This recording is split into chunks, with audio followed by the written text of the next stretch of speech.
Queritztoquen, nimitzontlajpaloa nochitlen, nikaitztoque, nochitlen, namatech pachalo con panitlen, Faro Cosmos, tihtocaltian, nano toca Mardonio Carballo, nanitlaixcuiloa, wan nichihuamiag, tequitpan ni huesca tepoztlastolme. Hola, ¿qué tal? ¿Cómo están, señoras, señores?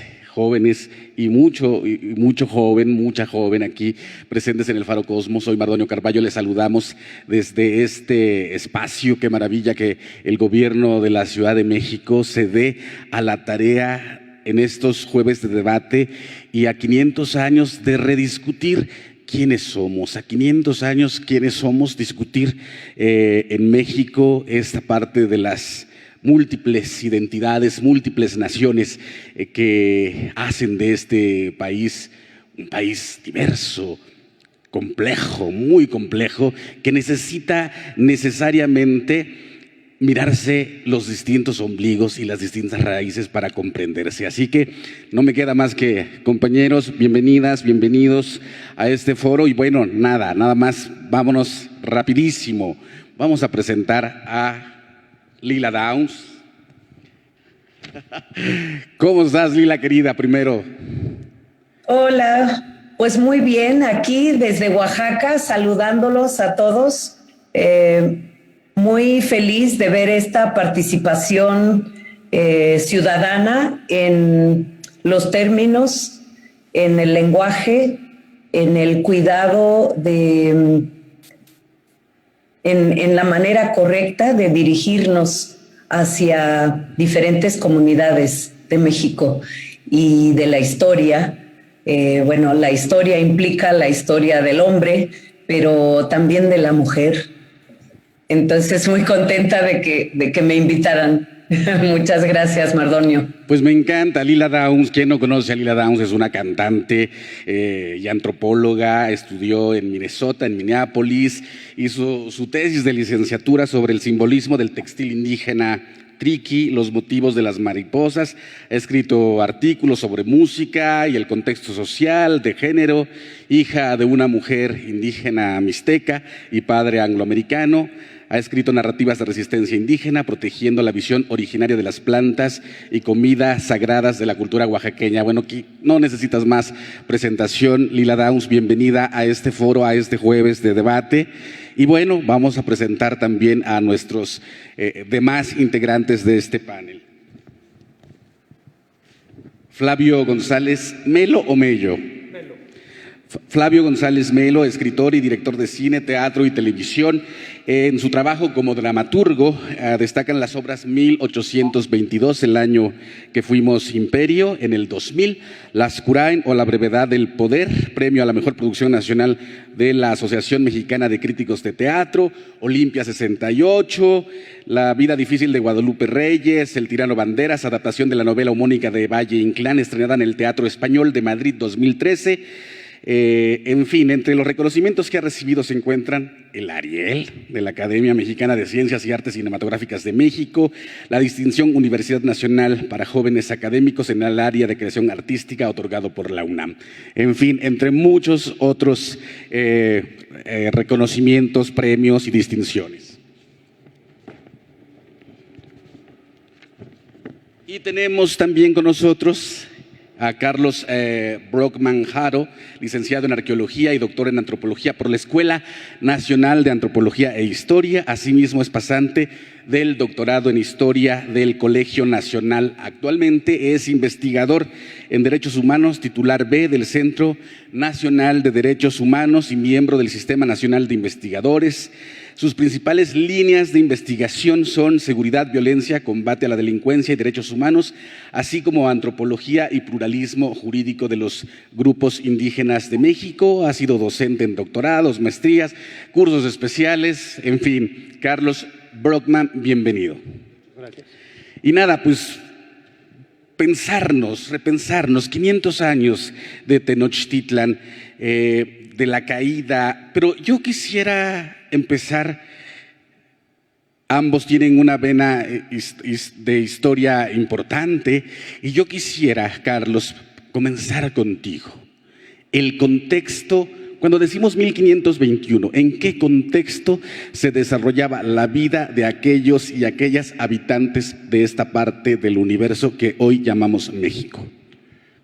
Yo querría arrancar primero en 1519 para llegar justamente al motivo de esta efeméride de 1521.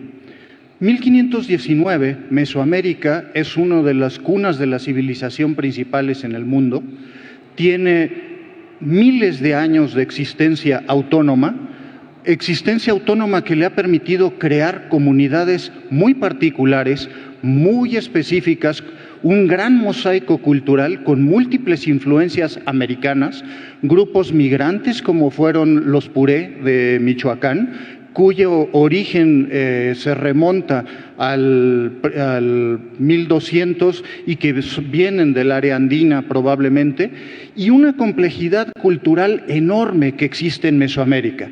En ese marco de complejidad cultural, rige en Anáhuac, en el centro de Mesoamérica, la Triple Alianza, la Hueytla-Tocayotl, conformada por Tenochtitlan, Texcoco y Tlacopan. Esta gran alianza está poco a poco siendo dominada por Tenochtitlan, el poder hegemónico más importante y que ya extendió el dominio del imperio, pues sí le podemos decir imperio, hasta los límites de Michoacán y al sur, incluyendo el Soconusco, ocupando buena parte del territorio oaxaqueño actual. En ese contexto, las luchas internas son múltiples. Tenemos cientos de pequeñas ciudades-estado, de reinos y de auténticos imperios que están en alianza, en choque o en franca desafío entre ellos. A la llegada de las fuerzas de Cortés, muy pequeñas, esta disociación entre los distintos grupos ha provocado una serie de enemistades internas que van a aprovechar los españoles, pero que van a aprovechar también los grupos indígenas. Bien ha dicho Federico Navarrete que probablemente el primero en utilizar a Cortés fueron los zempoaltecas, después los tlaxcaltecas y a final de cuentas también los texcocanos que habían sufrido un golpe de estado interno provocado por Tenochtitlan. En ese marco, la guerra es una continuación de las guerras mesoamericanas, donde los grupos mesoamericanos, los que ya mencioné, y les podríamos sumar los huejotzincas, distintos otros grupos, van a aprovechar a este pequeño grupo de españoles para usarlos contra el imperio mexica y contra esta dominación que están ejerciendo los mexica. Por eso es que se puede explicar la parte militar de la conquista.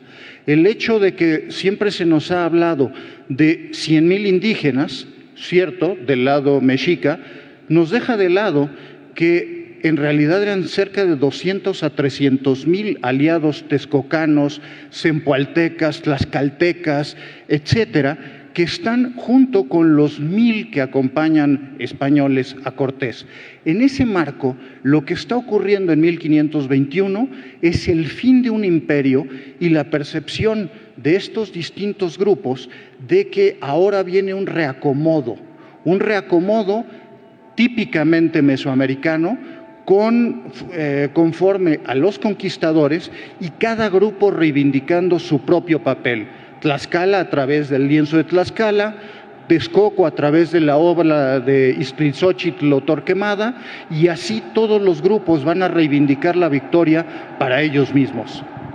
Sin duda, conocer estas partes de la historia que estás mencionando nos llevan justo a pensar no en un espacio homogéneo, sino que había distinciones, había diversidades y esas diversidades traían consigo las complejidades propias de cohabitar en un espacio como el que ahora llamamos México. Yo te quisiera preguntar, Flavio González Melo, con respecto del arte, la dramaturgia, el cine, todas estas diversidades, ¿cómo constituyen, si acaso la constituyen, como materia prima para cualquier tipo de expresión artística? Pues mira, creo que lo interesante es que, digamos, sin duda el tema de la conquista ha estado presente en el teatro, desde luego en la literatura, en la pintura, en la poesía, y hablaría sobre todo de los últimos 100 años, ¿no? A partir de, digamos, del régimen proveniente de la Revolución Mexicana, pues se vuelve un símbolo muy importante de identidad y todas estas cosas. Y entonces, por ahí gente como Rodolfo Usigli, que podríamos considerar como en buena medida casi padre de la dramaturgia mexicana, no lo es, pero bueno, de alguna manera termina de forjarla, tenían esta idea de que México alcanzaría la edad, la mayoría de edad cultural, si pudiera, por ejemplo, escribir una gran tragedia de tema mexicano, ¿no? Y entonces exploran justamente figuras como Moctezuma II, ¿no? Desde otra perspectiva, Cuauhtémoc, que en el caso de Usigli, ¿no? La muerte de Cuauhtémoc cuando están yendo rumbo al sur con Cortés y termina colgándolo de un árbol. Y hay otra perspectiva mucho más lúdica, que es, por ejemplo, la de Sergio Magaña, en Cortés y la Malinche, una obra también conocida como Los Argonautas, muy brechtiana, muy de los años 50, muy divertida, ¿no? Exponiendo, por ejemplo, la conquista en alguna escena, por ejemplo, como un partido de ajedrez entre Hernán Cortés y Moctezuma. Al enseñarle Cortés a Moctezuma cómo se juega el ajedrez, lo primero que responde Moctezuma es: entonces siempre salen las blancas, siempre ganan las blancas, y este tipo de simbologías. Ahora, en el cine, en cambio, probablemente por los altos costos, pero creo que también por la complejidad que implica, no ha sido un tema tan abordado. Curiosamente, creo yo que los enfoques más interesantes sobre la conquista son como, digamos, no atacan el hecho mismo de Moctezuma, Cortés, Tlaxcala, sino tangencialmente. El mismo Aguirre, La ira de Dios, que habla de otro conquistador en otras latitudes, es también un buen retrato creo yo, de la locura de los conquistadores, incluyendo a Cortés, ¿no? Yo debo decir que yo mismo me vi involucrado 5 años en escribir un proyecto para una serie sobre la conquista, me eché un clavado en la historia y creo que es uno de los temas sin duda más apasionantes y más complicados. Y creo que para llevarlo, por ejemplo, a la pantalla, lo que nos ha hecho falta es encontrar modos de representación que escapen a esta película de época que siempre tiene que parecer todo como si estuvieras ahí parado viendo la realidad. Eso es muy difícil de hacer con un mundo que quedó destruido por completo y que es completamente diferente al mundo que está más documentado, incluso visualmente. En ese sentido, creo que, por ejemplo, cineastas como Juan Mora, ¿no? han buscado otro tipo de abordajes en términos formales, o el minimalismo, por ejemplo, de una película que me parece de un episodio casi desconocido de la conquista, que es cuando suben al volcán Popocatépetl por el azufre que necesitan para hacer la pólvora y todo esto, 3 conquistadores o 2, y de pronto con ese pequeñísimo grupo se trata de retratar. Es una película de Rubén Imaz y Yulene Olaizola, ¿no? Entonces, bueno, esas son las que se han podido hacer y creo que en buena medida, justo porque agarran lo pequeño, lo lateral. Cuando se ha tratado de hacer lo central, casi todos han fracasado, desde Orson Welles, por ejemplo, el propio director de Aguirre, La ira de Dios también, ¿no? Con un proyecto que Coppola trató de apoyar. En fin, hay muchos. El más reciente, pues, es este viejo guión de Dalton Trumbo de los años 60, que alguna vez iba a protagonizar Kirk Douglas, ¿no? Y que no se hizo en su momento, fue retomado, se iba a filmar en el 2019, ya estaba todo preparándose, inicios del 2020 viene la pandemia, se cierra y el proyecto se cancela. Así es que hay realmente a veces más proyectos que se han quedado en el cajón que proyectos filmados, ¿no? Y pensando en el arte, no puedo pasar y dejar de lado el canto, la historia, la memoria, Lila Downs querida, cómo se nutre el arte del canto, tu propio canto, tus propias letras, cómo se dibuja, si acaso se dibuja este México del que estamos discutiendo en este momento. Claro, pues creo que, bueno, creo que abordar la historia y como algunas veces lo decimos, narrar el pasado es una cosa enorme, es gigante. Entonces, creo que para mí, como una niña mixteca creciendo en una población rural de México, trataba de comprender todas estas dinámicas y lenguajes que vienen de diferentes sitios. Y claro, en mi misma familia había lenguajes diferentes sobre el pasado y sobre el presente. Y creo que para mí empezó a ser muy necesario organizar un pensamiento que tuviera que ver con mi visión y la visión de las mujeres en la historia, digamos, en los diferentes momentos del pasado. Es muy interesante escuchar a los historiadores hablar de esta noción de lo temporal y de la noción de cómo nos ordenamos en nuestro pensamiento sobre qué fue antes de que llegaron los españoles y por qué pensar siempre desde ese punto, ¿no?, para adelante. Y sabemos, Mardonio, que en los casos de nuestras familias indígenas, pues esto es un poco el caso, pero la verdad es que es un poco no tan importante. La verdad es que la existencia se basa en otra manera de concebir la realidad. Y eso creo que está constante una representación de nosotros mismos. Somos los herederos de un pasado, como han mencionado, muy complejo, de guerras, de enfrentamientos, pero creo que sigue siendo una resistencia, y creo que ahí es a lo que yo me refiero principalmente, que creo que somos el resultado de una resistencia maravillosa en el arte, en la música, por supuesto, ha sido el reto para mí. Pero al mismo tiempo he utilizado las narrativas desde el punto de vista de las mujeres para contarlo. Pues sin duda muy interesante que tengamos a tres distintas especialidades: el canto, la historia, el cine, el teatro, la dramaturgia, en fin. Yo creo que vamos a tener en algún momento un espacio para preguntas. Vayan haciendo las preguntas por ahí, porque creo que es importante pensarnos quiénes somos, repensarnos quiénes somos. Y yo decía, es hora de mirarnos el ombligo. Vamos a un corte.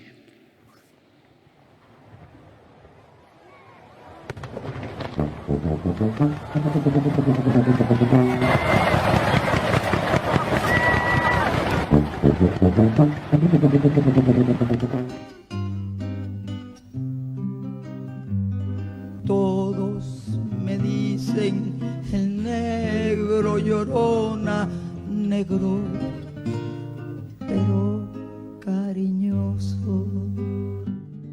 Estamos en el Tenampa. Soy María Cortina y conocí a Chabela Vargas en Madrid y nos hicimos desde entonces grandes amigas. Ella nació en Costa Rica, pero como ella nos lo dijo claramente, los mexicanos nacemos donde nos da la rechingada gana. Chabela Vargas fue una mujer de retos. Sabía que su destino tenía que ver con la música. Por supuesto, era un mundo donde difícilmente se iba a aceptar una mujer en el medio, además una mujer lesbiana. Y en ese mundo tan masculino, tan excluyente, se fue abriendo espacios. Es la primera mujer que canta una ranchera a una mujer. Nunca quiso que le impusieran otro esquema que no fuera Chabela Vargas. Ella le quitó el mariachi a la canción ranchera. Una cosa importante que nos dejó es La Llorona de Chabela Vargas. La forma en que Chabela la canta hace que La Llorona seamos todas las mujeres de México. ¿Cómo está? Yo soy Ana Francis Mora. Esto es Aunque Usted No Lo Vea, la nueva temporada. Hoy tenemos un programón. Vamos a hablar sobre México y su política exterior y tenemos unos invitados de lujo. Soy Alfonso Flores Durón, director editorial del Soberano. Jorge Armando Rocha, periodista y analista político, para hablar sobre el papel digno de México ante el mundo. Y yo, Jorge Gómez Naredo, de Polemón, y el programa va a estar muy bueno. No se lo pierda, vamos a hablar un poquito de todo, cómo nos tratan de arriba, cómo tratamos abajo, cómo nos tratamos entre todos. Así que lo espero. Te agradecemos estos 13 años al aire. Capital 21, corazón de la capital. Con motivo del 142 aniversario del natalicio de Emiliano Zapata, Capital 21 y el INERM llevan hasta tu casa la conferencia magistral La Revolución Agraria Zapatista, por el maestro Salvador Rueda Smithers. No te pierdas esta ponencia sobre una de las figuras más representativas de la Revolución Mexicana este domingo a las 18 horas. Te agradecemos estos 13 años al aire. Capital 21, corazón de la capital. Mi papá ya estaba tendido en una cama a causa de la cirrosis hepática. Tomaba mucho. Cuando mi padre murió, ya nada más se incorporó y vomitó un pedazo de sangre, se acostó y murió. Mi hermano Martín murió a causa de las drogas y el alcoholismo. No te tenías que morir, primero mi papá y luego tú. Resultado del alcohol me quitó a las personas que más amé en la vida, las hizo sufrir.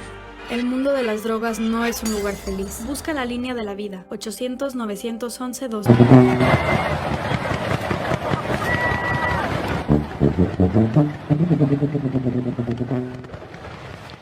Y seguimos aquí en estos jueves de debate organizado por el Gobierno de la Ciudad de México.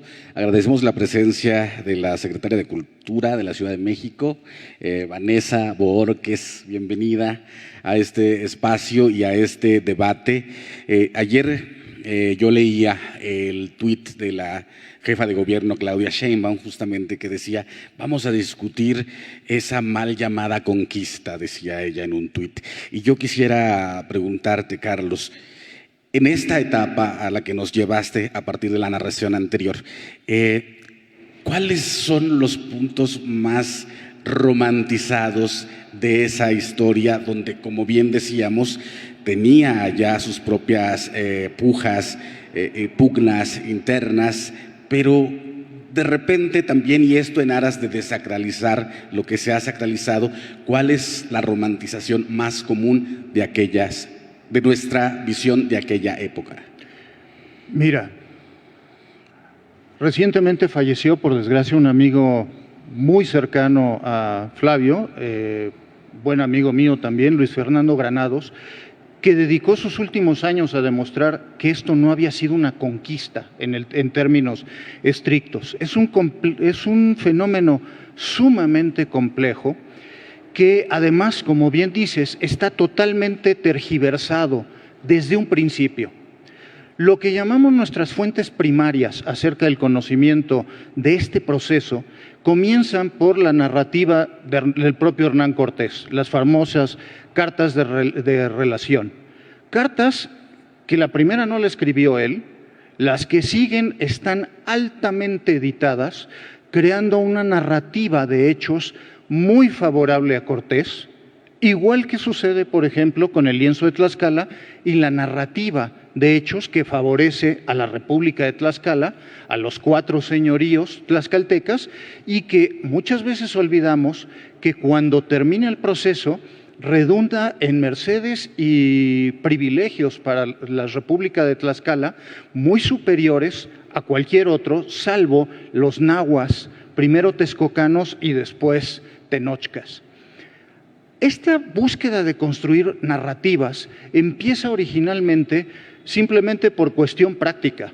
Cortés era un delincuente en términos españoles y por lo tanto tenía que justificar haberse salido del control del gobernador de Cuba, Diego de Velázquez, y entonces crea una apología de sus propios hechos, incluyendo la faramalla de decir que había instaurado un primer municipio, vamos a decirle así, un ayuntamiento en la Villarrica de Veracruz, que le da la potestad para seguir y ir más allá de las instrucciones originales.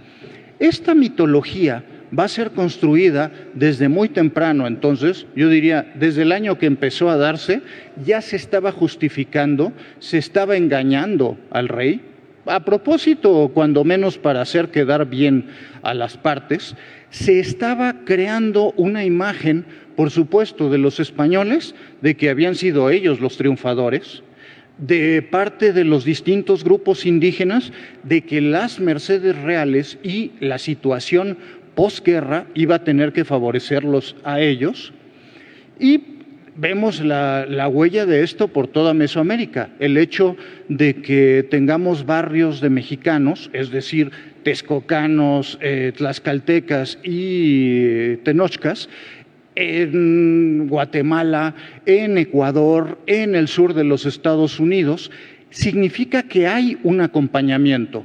Crean ellos la figura del indio conquistador, que ha trabajado muy bien Michel Augic en la actualidad. Esta narrativa tiene 7 grandes mitos, según Matthew Restall, en los 7 mitos de la conquista. Primero, esta idea totalmente falaz de que la conquista militar la realizaron el puñado de españoles, totalmente falsa, pero de ahí hay otras falacias también que se van a empezar a romantizar poco a poco. Se empieza a crear la idea, por ejemplo, de que este gran imperio, al rendirse Tenochtitlan, cayeron todas las comunidades indígenas, olvidando, como había dicho Lila, que la resistencia no solo continúa, sino que hasta donde sé, hay grupos que jamás se rindieron, empezando por los yaquis, siguiendo por algunos de los grupos de la montaña oaxaqueña, e inclusive los Krusov, que no se han rendido en el área maya al Estado mexicano. Esto significa que la romantización lo que quiere hacer es una justificación y una apología de la visión de la conquista que quieren imponer primero, sí, Cortés y sus huestes, y esto ha sido muy bien trabajado. Por ejemplo, Cortés lo primero que hace son las cartas de relación. Lo segundo que hace es poner a escribir a un gran historiador muy popular, López de Gómara, una apología en donde parece que fue Cortés el único que conquistó, y después sale la versión de, no, fuimos los soldados españoles, que es la versión de Bernal Díaz del Castillo, que en opinión de Duverger fue también armada por Cortés o con datos de Cortés, cuando menos. Esto nos va llevando a una idealización, primero a centrarnos únicamente en la caída de Tenochtitlan, lejos de la complejidad de la que hemos estado hablando. ¿Qué sucede con Tlaxcala, con todos los señoríos mixtecos, zapotecos, triquis, etcétera, con los altos de Chiapas? Nadie de ellos tenía nada que ver. A uno y 68 pueblos. Claro, por supuesto. Ninguno de ellos se rindió con Tenochtitlan. Pero ahí está la trampa. Construir una narrativa para que parezca que eso ocurrió. Y eso pronto se romantiza. Pronto empieza a haber una idealización. Por ejemplo, se empieza a eliminar la figura de los distintos indígenas en favor únicamente del héroe trágico, pero en el sentido europeo, que va a ser Moctezuma Xocoyotzin, y Moctezuma pasa a ser un héroe trágico que no puede hacer nada ante la superioridad de Cortés. La apoteosis, las óperas de Johann Gottlieb Graun o de Antonio Vivaldi, justamente los dos Montezumas, y una serie de narrativas. Hay que recordar que muy pronto se convierten en pan nuestro de cada día. Así, unas décadas después, Don Quijote discute la conquista y discute la figura de Cortés, justamente porque ha tenido un éxito enorme gran empresa de propaganda personal de Cortés y que por supuesto va a entrar como anillo al dedo a las políticas colonialistas que van a decir, sí, ahí acabó todo, ahí empezó el reino de la Nueva España y por supuesto los distintos grupos indígenas van a estar o en resistencia activa o en una negociación activa a través de muchísimos mecanismos. Desde constancias de mérito hasta los sistemas jurídicos, la música, la comida y distintos medios de defensa y resistencia que continúan hasta el día de hoy. Sin duda importante esto que apuntas, porque una de las partes de ese nacionalismo pernicioso en algún momento cae en la grandeza de la arqueología y la piedra. Yo siempre digo que con la piedra no hay derechos que asumir, ¿no? Entonces, básicamente hay una suerte de nacionalismo pernicioso, ese que coloca el valor de este país y la coloca sobre la piedra. El teatro histórico, hablabas, Flavio, el teatro histórico y cómo se aborda y cómo puede ser capaz, si es que puede ser capaz de sacarnos como de este bullicio innecesario en el que se sumerge, digamos, una narrativa como la que se construye para explicarnos.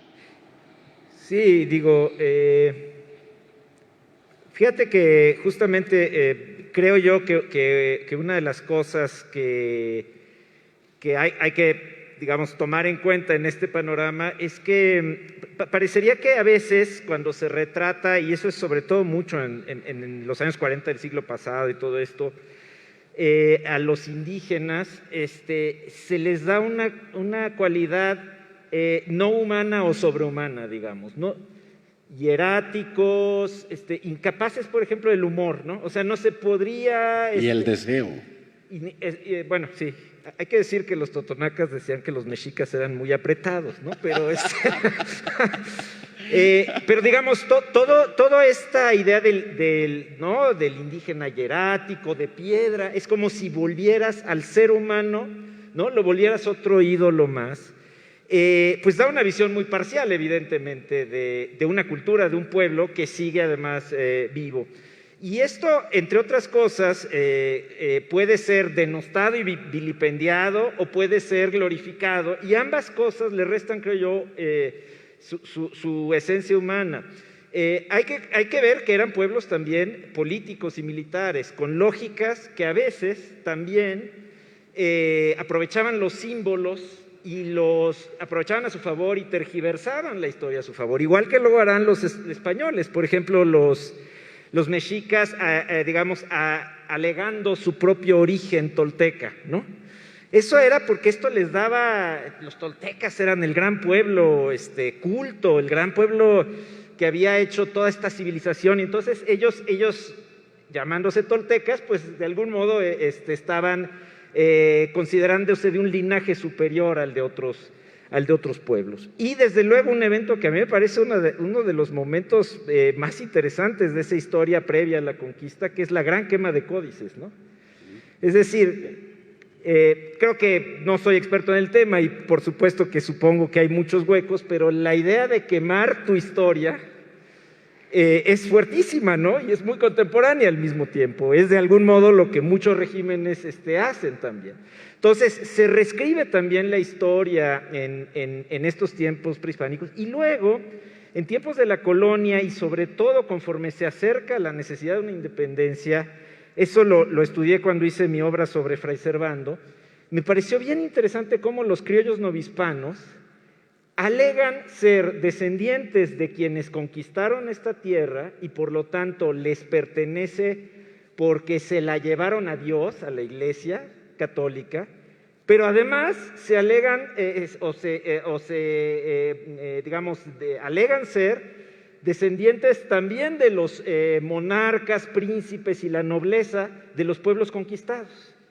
Y entonces dicen, por un lado me corresponde porque conquisté y se lo di a la Iglesia, y por el otro porque esto ya era de mis tatarabuelos, ¿no?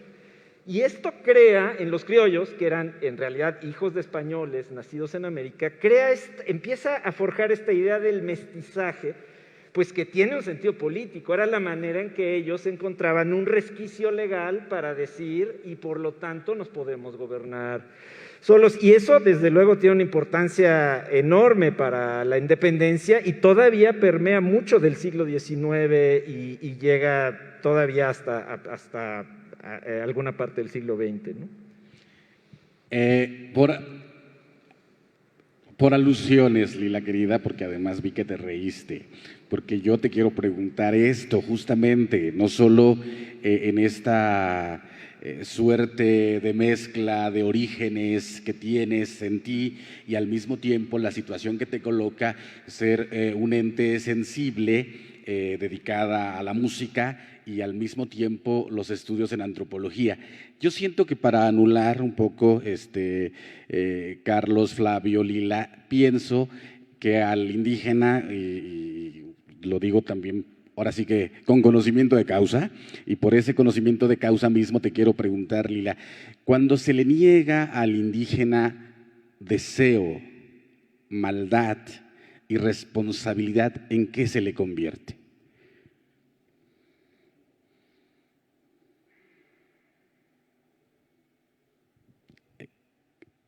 Creo que tenemos audio. ¿Tenemos algún problema con el audio, Lila, querida? Eres tú. Fui yo, perdón. Mi distracción, mi tiempo indio. Sí, creo que es muy serio. Esto me hace pensar en que yo recuerdo cuando yo crecía en la Mixteca, en donde estamos rodeados de unas montañas muy erosionadas, donde antiguamente se cultivaba la cochinilla, que era una industria muy importante para proveer ese color, el color rojo, digamos, a Europa, a muchas partes del mundo, al mundo europeo. Entonces, esta zona quedó muy erosionada y en parte muchas comunidades mixtecas por eso emigran a Estados Unidos.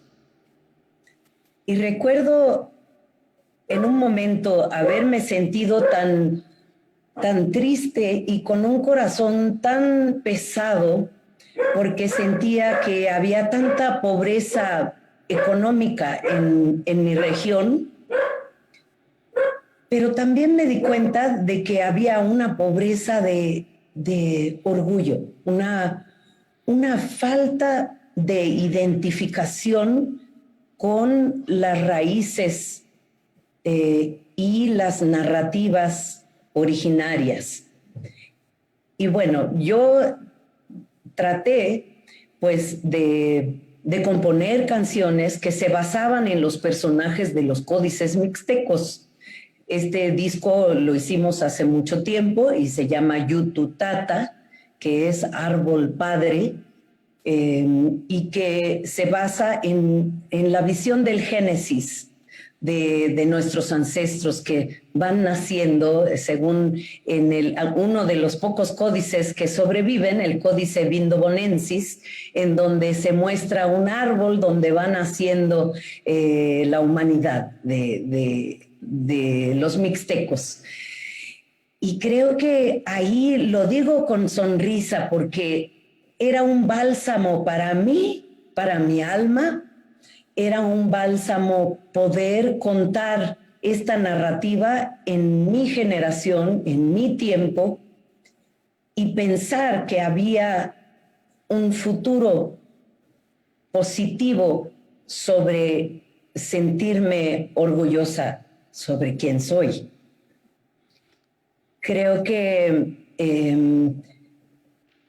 hemos pasado momentos de los encuentros entre la comunidad mestiza o la narrativa dominante, como podríamos llamarle, que mi mami simplemente le dice, pues, la gente de la ciudad, ¿no? Muy dolorosas. Y bueno, creo que, bueno, no sé si contesto tu pregunta, pero trato de abordarlo desde ese sentir. Pues sin duda es importantísimo. Yo quisiera un poco también ceder la voz a los compañeros que están aquí, a las compañeras, y yo quisiera hacer una pregunta, porque esto siempre lo hago. Yo siempre decía, si hay alguna persona que hable lengua indígena aquí, puede levantar la mano, si es que existe alguien que hable una lengua indígena. Nadie. Sebastián, Celtal de Chiapas. ¿Quién más? Sebastián, ahí está. ¿Alguien de aquí tiene papás que hablen alguna lengua indígena?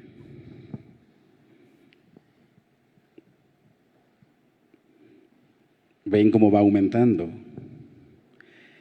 ¿Alguien de aquí tiene abuelos que hablen una lengua indígena? Pues allá, también, allá arriba, dos más. Y ven, y así nos podemos ir. Lo que pasa que, como bien dice Lila y como bien estamos abordando aquí, en México ser indígena no es una tarea sencilla, porque la discriminación es una cosa muy terrible, y bien lo dices, Lila, cuando al final de cuentas la introyección del racismo que nos hace llevar, o que nos lleva, o que lleva nuestras almas a también restarle valía a nuestra cultura, se ve reflejado en también, entre otras cosas, la pérdida de las lenguas. Entonces, nada más como provocación ahí, yo quisiera, si alguien tiene una pregunta, tenemos 3 expertos: cine, teatro, historia, música. Si alguien de ustedes quisiera hacer una pregunta, que me parece que sería fundamental, porque como bien dice Lila, a lo mejor no estoy respondiendo lo que me preguntas, pero que una pregunta nos lleve a otra pregunta, básicamente me parece que es el agua de donde tenemos que abrevar todos. ¿Alguien tiene alguna pregunta por acá? Aquí, a ver, ¿cómo hacemos, compañeros de cámaras? Allá, tenemos allí una pregunta. Tu nombre también estaría increíble. Bueno, hola, buenas tardes a todos, muchas gracias. Mi pregunta es como para los 3, pensando en lo que ahorita estaba comentando Lila, que creo que es muy acertado, cómo esta parte de autodiscriminación se da desde el no reconocimiento o no, como que hay poca dignidad en el ser o saberse indígena. Y entonces me gustaría saber cuál es el papel del arte, los museos, o cuál debería ser el rol que deberían tomar en replantear la forma en la que todas y todos vemos a las comunidades originarias y al mismo tiempo en cómo se ven estas personas a sí mismas, ¿no? Porque pues actualmente yo he ido a museos y se presume mucho, ¿no? Somos ricos en cultura, somos ricos en pueblos originarios, y bueno, yo no veo a nadie de los pueblos originarios participando en esas exposiciones. Bueno, me parece que en el Museo de las Culturas a mí sí me ha tocado ver, por ejemplo, invitan a historiadoras, historiadores. En una ocasión fueron algún rapero que cantaba en su lengua originaria, pero creo que estos esfuerzos son pocos, al menos desde mi perspectiva. Y entonces me gustaría saber eso, ¿no? ¿Qué rol deberían estar jugando las instituciones, sobre todo públicas? También el arte, ¿no? En este sentido, lo que decía Lila, ¿no? Y a través de su música yo lo he reconocido en algunas ocasiones.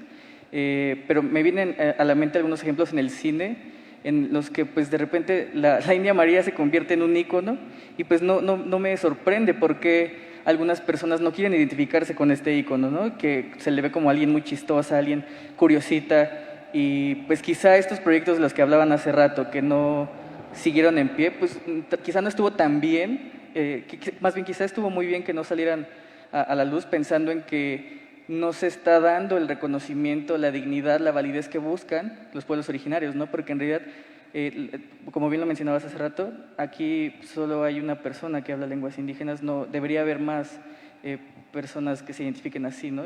Esa sería mi pregunta. ¿Cuál es el rol de las instituciones? Gracias. Flavio, por favor. Sí. Debo decir que ha cambiado mucho en los últimos años. Hay mucho cine que retrata a los pueblos indígenas, hay mucho cine que hacen los propios indígenas, con los equipos y la accesibilidad que hay ahora a los equipos, etcétera. Gente como Nicolás Echevarría, por ejemplo, ha documentado de manera muy importante a los pueblos indígenas. Juan Mora haciendo sus películas en purépecha, en náhuatl.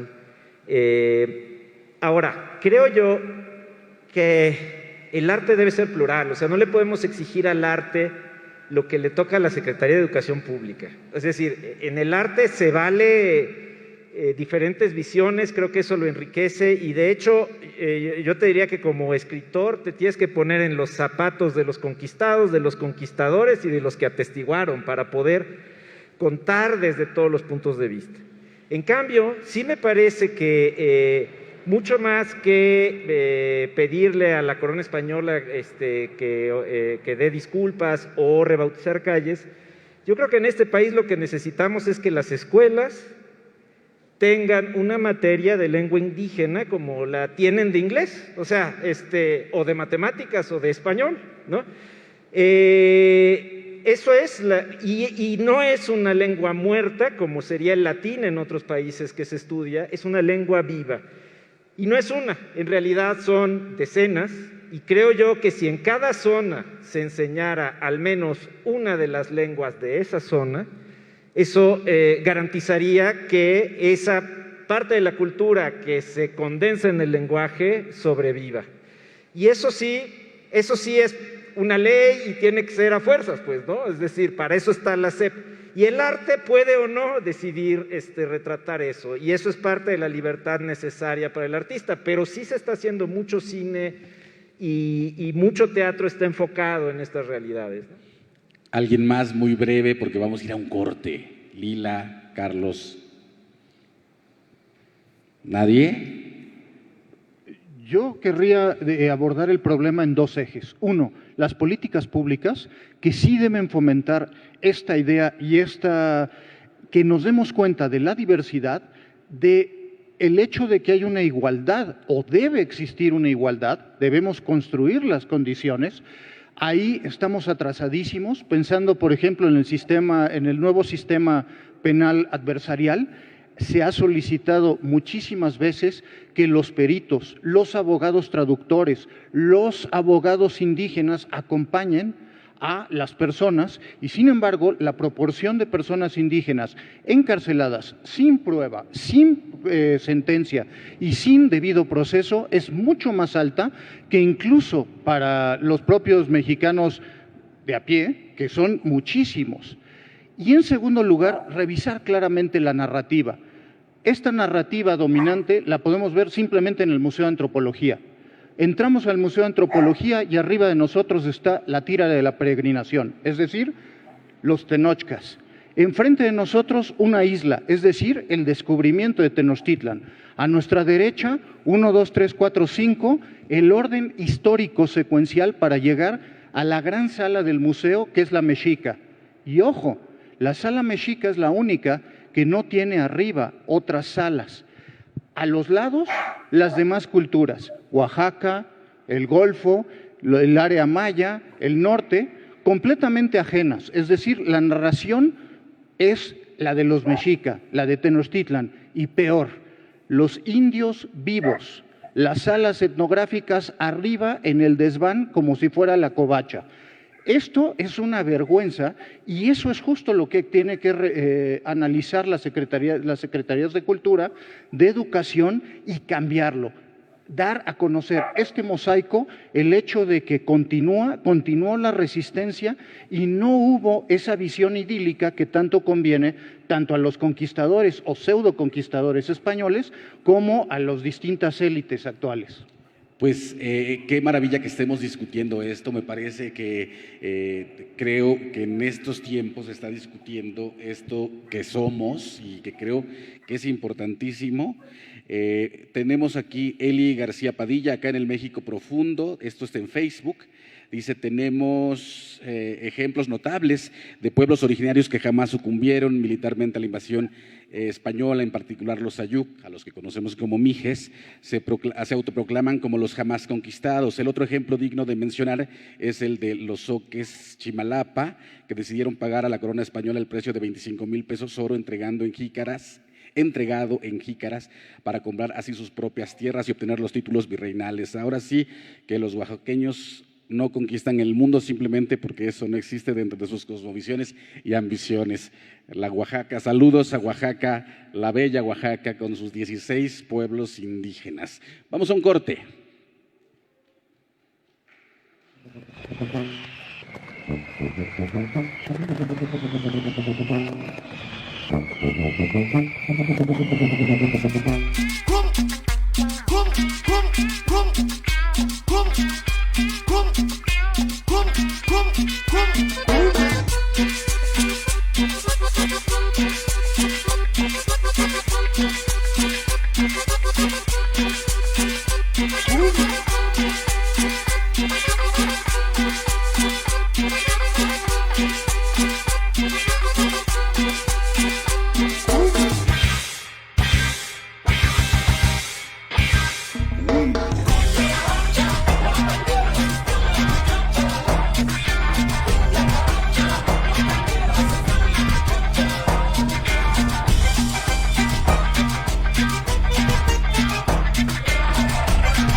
Te agradecemos estos 13 años al aire. Capital 21, corazón de la capital. En el marco de la consolidación de la Plaza de la Noche Victoriosa, este domingo acompaña a Pedro Salmerón y a los historiadores Clementina Badcock y Martín Ríos en un recorrido para entender la cosmovisión de la guerra en Mesoamérica durante la resistencia del pueblo Tenochca frente a las tropas españolas y sus aliados, a partir de las 21 horas, solo por Capital 21.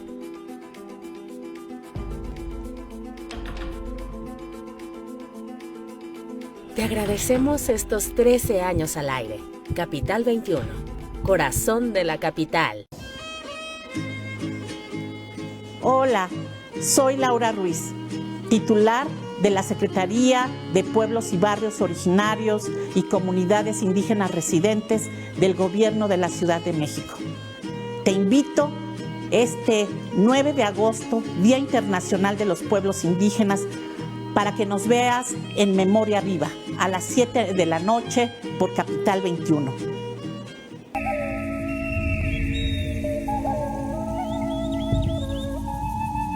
Te agradecemos estos 13 años al aire. Capital 21, corazón de la capital. La vacunación contra la COVID-19 sigue en marcha. Están llegando millones de dosis para todo el país. Las vacunas han sido aprobadas por organismos en todo el mundo. Son eficaces y seguras. Muy pronto será tu turno. Recuerda, la vacunación es universal, gratuita y voluntaria. Te protege y protege a quienes queremos. Si quieres más información, visita mivacuna.salud.gov.mx. Cuidémonos entre todos. Vacúnate y no bajes la guardia. Secretaría de Salud. Gobierno de México.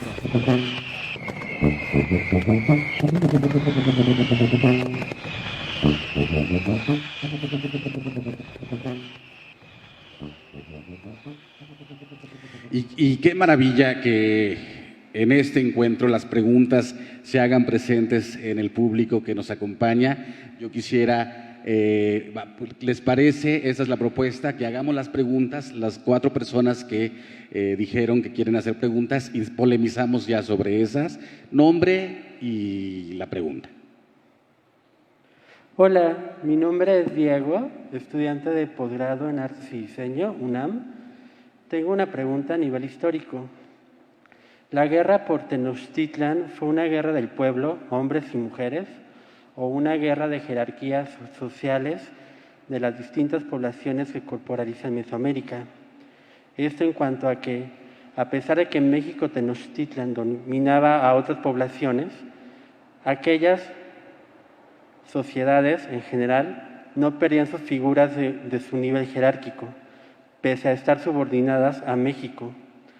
¿Existe otro movimiento revolucionario como en la guerra por México Tenochtitlan, previo a los arribos occidentales? Vamos con la siguiente pregunta. Y sobre eso, para que vayan apuntando, maestro, esto es para ti. Ok, hola, por aquí. Mi nombre es Yul, tengo 21 años, intento de artista en algunos sentidos. Y bueno, justamente dentro de esta situación yo estuve yendo al Museo del Chopo, un poco para contestarle al compañero. Allí hubo una exposición hace creo que 2 años llamada Los huecos del agua, el arte actual de los pueblos originarios. En esa exposición compuesta de decenas de artistas, me di cuenta que hay una gran representación de todo tipo de arte en la escena actual, en la escena desde danza, música, canto, baile. Incluso hubo una lingüista de la cual me suena mucho su nombre, Yasna Yaelena. Ella hizo una intervención muy padre dentro de todo esto porque todo el recorrido de la historia estaba compuesta por distintas lenguas, justo, y además la lengua inglés, además la lengua español, para poder seguir la exposición alrededor. Y hablaban de distintas cosas, desde los movimientos del EZLN hasta cómo se vive actualmente la vida siendo parte de un pueblo originario en los Estados Unidos o distintos países y siendo artista además. En fin, yo también como artista, siendo drag queen, he intentado presentar hasta cierto punto toda la representación. Mi padre era una persona náhuatl, vivía en Hidalgo, falleció desgraciadamente, pero dentro de lo poco que me dejó, entendí que debo estar orgulloso de mis orígenes, entre otras cosas. Y representarlo en el arte ha surgido muchos retos. Entonces quiero preguntarles a ustedes como artistas, principalmente historiador, ¿cuáles son los principales retos que han surgido al intentar dar voz o hablar de nuestro pasado histórico y cómo los han resuelto? Gracias. Ok, vamos con la tercera. Eran 4 personas. ¿Quién era la siguiente? Acá. Okay. Hola, ¿qué tal? Mi nombre es Sandra y yo estudié teatro y trabajo en museos. Y mi pregunta es, ¿cómo hacer que esta discusión que tenemos aquí, que evidentemente pues no se da allá afuera, llegue a la gente del común, ¿no? Porque la discriminación no solamente se da aquí, en estos ámbitos, también se da en el día a día. Y también, ¿no sería necesario que el arte, específicamente el arte escénico como el teatro, dejara este espacio de contemplación y de ser contemplado y aportara y participara más en estas discusiones? Gracias. Es para Flavio. ¿Quién más? Eran 4, ¿no? Bueno, nos quedamos con esta y pues si quieres, vamos, si quieres contigo, Carlos, un poco para contestar la pregunta, si había otras intervenciones bélicas anteriores y si era una lucha o una guerra de clases también, en fin. Para responderle a Diego, buenísima pregunta. Mesoamérica es una región altamente diversa. Tenemos épocas en donde claramente hay conflicto altísimo.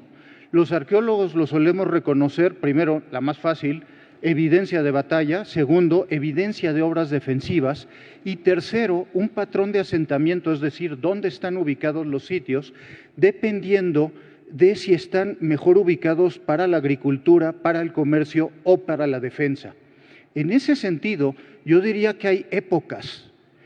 Por ejemplo, Teotihuacán, que no tiene obras defensivas aparentemente, tiene un alcance como ciudad, como la gran ciudad de la América precolombina, quizá el doble de grande que Tenochtitlan. Teotihuacán debió tener alrededor de 250,000, 300,000 habitantes, pero los materiales teotihuacanos llegan hasta el sur de Canadá y hasta el norte de Sudamérica. Su presencia, sin embargo, no está asociada con la guerra necesariamente. En cambio, la época final del clásico maya, el llamado epiclásico del 650 al 800, o, por ejemplo, los sitios que surgen como capitales regionales a la caída de Teotihuacán en el 650, Tajín, Xochicalco, esa época en particular de Monte Albán, tienen obras defensivas enormes. Xochicalco tiene una muralla completa, Becán tiene foso y muralla, y así tienes muchísima evidencia de guerra. Lo que sabemos históricamente es que Tenochtitlan, y más bien la Triple Alianza, había ido sometiendo primero las regiones económicamente redituables. Por ejemplo, antes de terminar de conquistar toda la cuenca, lo primero que hicieron fue invadir lo que ahora es el estado de Morelos, que era la gran zona algodonera. Ahí la sujeción fue brutal y lo que hemos registrado arqueológicamente es una caída abrupta de la variedad de comida, por ejemplo, de la estatura de las personas, de la expectativa de vida y, en cambio, una sobreproducción de todo lo asociado con el algodón. El cultivo, la recolección, cardarlo, hacerlo, hilarlo, etcétera, y exportarlo a Tenochtitlan, que a través del mercado de Tlatelolco lo vendía. En ese sentido, la guerra era un fenómeno social, involucraba, sí, principalmente a la nobleza. La nobleza básicamente tenía como atribución ser burócrata y como burócrata también ser guerrero y ser sacerdote, y no necesariamente eran excluyentes la una de la otra. Sin embargo, el pueblo, los más iguales, que son aquellos plebeyos que tienen derechos comunitarios, que tampoco son necesariamente todos, también participaban tanto en las ofensivas, cuando se trataba de época que no era de cultivo o de cosecha, y también defensivamente cuando atacaban las ciudades. La respuesta sencilla, cuando los ejércitos indígenas aliados con sus pocos aliados españoles atacan Tenochtitlan, comienzan batallando primero los nobles, después también los plebeyos, y al final se habla de mujeres combatiendo en calle a calle, casa por casa, horadando paredes y no rendirse hasta lo último. En ese sentido, sin embargo, tu pregunta es más complicada. A esta imagen típica de dos clases, nobles, plebeyos, hay que sumarle que, por ejemplo, en la Cuenca de México había 1 millón de habitantes en total. Esa población no la alcanzamos de regreso después de la mortandad del siglo XVI y XVII hasta 1920 y tantos. Eran tantos que lo que había sucedido es que con las sucesivas conquistas, entre 400 y 500,000 de ellos, la mitad más o menos, ya no eran ni macehuales ni pipiltin, sino terrasgueros desposeídos que tenían que vender su fuerza de trabajo a nobles primero, pero también a plebeyos que podían tener tierras en distintos lugares. Desde el punto de vista de los estamentos y las clases, lo que tenemos es mucho más complejo, con grupos muy ricos, pero no nobles, como la Postecayotl, 21 calpultin en todo Anáhuac, y otros grupos también muy complejos. En ese sentido, al final, sí, la guerra contra Tenochtitlan acaba siendo una guerra popular y todos los que puedan están resistiendo a los ejércitos texcocano, tlaxcalteca, huejotzinca y español. Y la segunda pregunta, Lila, ¿qué debe hacer el artista para que todo esto de lo que estamos hablando, que es la pregunta segunda, para mostrar todo esto, yo diría que desde sus puntos nobles hasta sus puntos trágicos? ¿Cómo se involucra el artista con esta realidad, con un México como este, con diversidades tan complejas? ¿Cómo se involucra el arte? O por lo menos, que a lo mejor eso puede ser muy genérico, ¿tú cómo te involucras? Es muy interesante estos datos porque es de cierta forma como es hoy, ¿no? Hay muchas diferencias jerárquicas, hay una estratificación fuerte, ¿no? En nuestra sociedad. Y al mismo tiempo tenemos también la capacidad de tener más comunicación y por medio de las artes reunir a personas de estos diferentes mundos. Y creo que por eso ese es el poder del arte, ese es el reto del artista, es buscar obras y crear obras que hacen que pues estas diferencias estén constantemente conectadas, ¿no? Y bueno, no sé si contesto esa pregunta. ¿En cuántas lenguas indígenas? Qué loco, porque miro la pantalla como si estuviera mirando a Lila en persona. Qué maravilla con esto que dices de la tecnología, porque yo miro a la pantalla, aunque sé que estás a kilómetros de distancia, pero yo quisiera preguntarte, en tu arte siempre está involucrada la lengua indígena. ¿En cuántas lenguas indígenas has cantado hasta ahora, Lila Downs? Pues he cantado en el idioma de mi madre, que es el mixteco, el zapoteco del Istmo, por supuesto, porque es un idioma un poco más dúctil, más generoso para las vocales, para poder vocalizar. Y porque creciendo aquí en Oaxaca, pues tienes que aprender tus canciones zapotecas. Y pude conocer a algunos poetas en idiomas maya de la región de Quintana Roo. Entonces aprendí a cantar un tema en ese idioma también, que era muy cómico, como ellos acostumbran ser, y que siempre cuando voy a hablar sobre esa canción, la gente se pone muy seria porque estamos hablando de los mayas, pero entonces el contenido de la letra... ¿Qué dice, Lila? ¿Qué dice? Ya que nos estás contando eso, ¿qué dice? Sí, dice, tú eres muy bonita mujer. Hanal Wech se llama la canción. Tú eres muy bonita mujer y yo te quiero mucho, pero no sabes que algún día te voy a dejar porque tienes olor a armadillo. Y entonces esto provoca una alegría.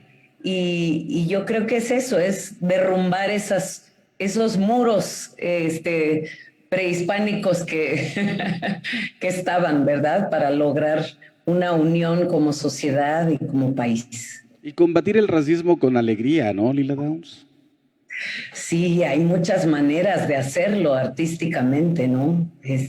Maneras complejas y maneras más sencillas también, como esta poesía simpática. Uno de los géneros literarios que a mí más me cuesta trabajo es la dramaturgia, Flavio, te he de confesar. La dramaturgia me parece tan compleja y con esto quiero retomar la interlocución contigo para la pregunta que decía la compañera que hace trabajo escénico, ¿no? Lo planteaba algo así como dejar que el teatro deje de ser contemplado, inmiscuirse más. Un poco ya lo decías hace rato, que el arte es arte, para eso es arte, ¿no? Pero ¿qué opinión te merece la pregunta de la compañera? Bueno, hay muchas formas de teatro participativo. Realmente el teatro permite muchas cosas y una de ellas es contemplar, y yo diría más que contemplar, analizar un fenómeno, ¿no? Es otro instrumento mediante el cual se analiza con una peculiaridad que lo distingue del ensayo, que podría ser un ensayo histórico, lo que sea, que es el placer, la búsqueda del placer.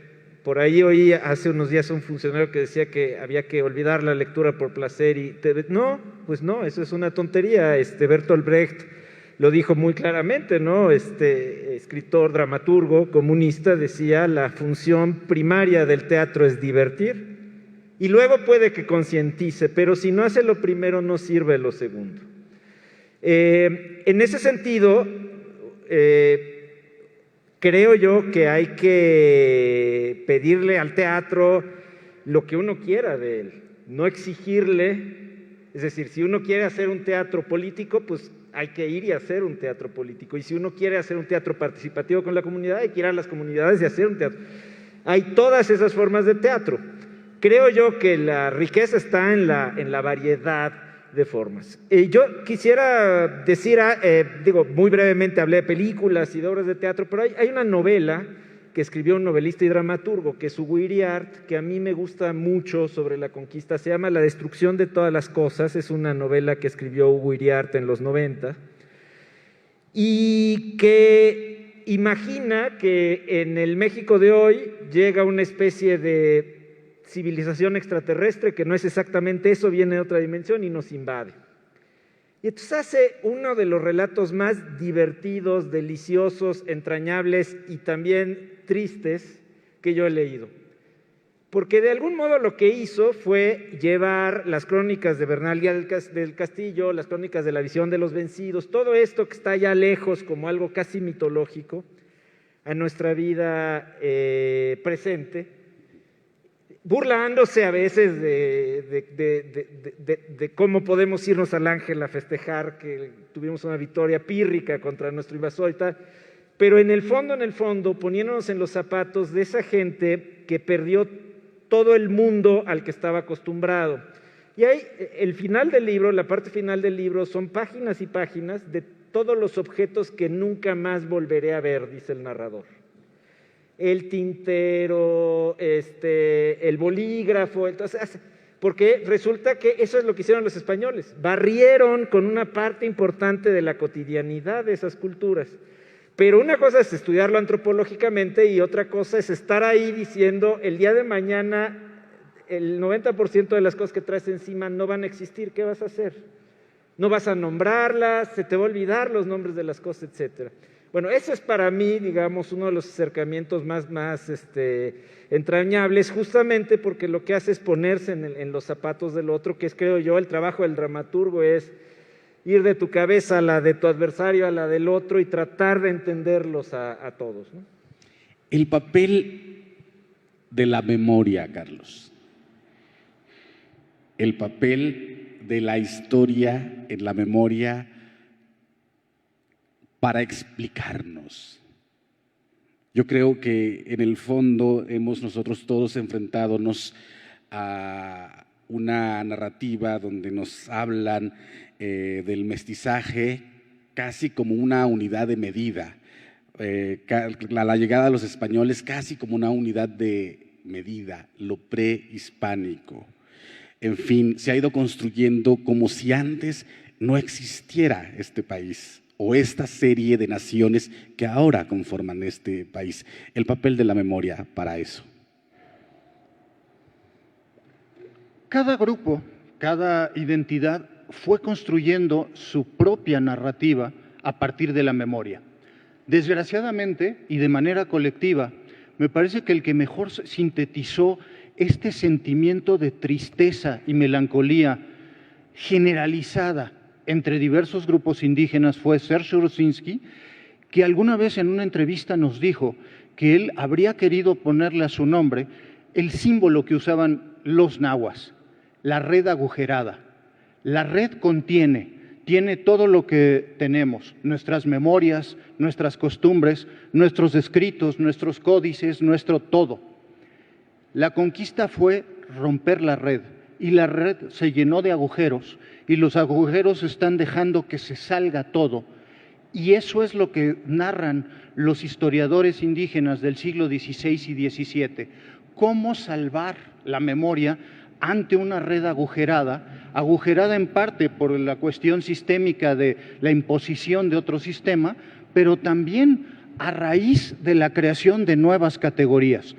Siglo XVI, los españoles lo que hacen es dar identidad a las naciones, lo que tú decías. ¿Qué son los mexica? Son una nación. ¿Qué son los tlaxcaltecas? Son una nación. Pero adentro de estas naciones también hay grandes diferencias, como explicaba antes. Hay imperios que tienen cientos de naciones, hay simplemente unidades políticas, altépetl, que son teóricamente deberían ser monoétnicos y que sin embargo en Oaxaca, y Lila no me dejará mentir, hay zonas en la Mixteca, por ejemplo, que tienen 17 lenguas adentro de uno solo altépetl. Es decir, son configuraciones complicadísimas y esto va dando lugar a una resistencia que va por la parte cultural creando esta memoria, creando primero la narrativa, qué es lo que sucedió, el relato de los abuelos, la visión de los vencidos. Después va creando distintos instrumentos. ¿Qué necesito para probarle a la autoridad real, a la autoridad en la Ciudad de México, que tengo derechos? Necesito títulos primordiales. ¿Y qué es eso? Porque el 95% de los pueblos indígenas no tenían. Son un mapa en donde se describen los linderos y donde se describe la historia de la etnia. Y entonces se empiezan a copiar, a falsificar o a inventar títulos primordiales, mapas, lienzos a partir del siglo XVII y XVIII y se van construyendo nuevas formas de resistencia, tomando elementos españoles, por ejemplo, los sistemas de cargos, que basados en la organización de los Calpultin, los Siqui y los distintos modalidades prehispánicas van a darle una forma aceptable ante la autoridad virreinal, pero claro, con un fuerte contenido indígena, tan claro como que los Krusov, aquellos mayas que se levantan ante la República en 1847, continúan teniendo sistemas de cargos que en lugar de tener mayordomos, alcaldes, alguaciles, tienen general, coronel, capitanes mayores, porque están en pie de guerra contra el Estado mexicano todavía. Esta construcción de memoria está íntimamente ligada a lo que decía Lila de la resistencia. No es gratuita, no es una cuestión que se les ocurre. Por ejemplo, en la Zapoteca tenemos cuando menos 3 o 4 nobles que lo que hacen es ir a la Ciudad de México, hacerse licenciados, bachilleres, regresar desde el siglo XVII y empezar a hacer los litigios para todas las comunidades circundantes, reforzando con esto lo que se puede de los lazos prehispánicos, pero sobre todo refuncionalizando la defensa y logrando una situación muy compleja. ¿Qué tan compleja? Que buena parte de la Nueva España vivía virtualmente en autonomía interna. Los juicios, por ejemplo, al Juzgado General de Indios no llegaba ni 1% de los casos totales. Todo se resolvía internamente dentro de la comunidad. Los fondos legales permitían la autonomía y la autarquía frente a las haciendas. Es por eso que llega lo que van a llamar en Oaxaca, en Chiapas, la segunda conquista, la reforma liberal, la reforma que destruye la forma de vida, que destruye el reconocimiento legal de las comunidades a partir de 1840, 1850, y que con las leyes de reforma da la puntilla y que por eso se conoce como la segunda conquista. La memoria en el arte, Lila Downs, la memoria en el canto, vamos a venir contigo, pero vamos a ir a un corte, no sin antes invitar a todas las compañeras, todos los compañeros que están aquí, que vayan, si el gusanito de la duda se está abriendo paso en sus sentires y sus pensares, vayan diciéndonoslos para que al regresar vayamos con ustedes. Vamos a un corte.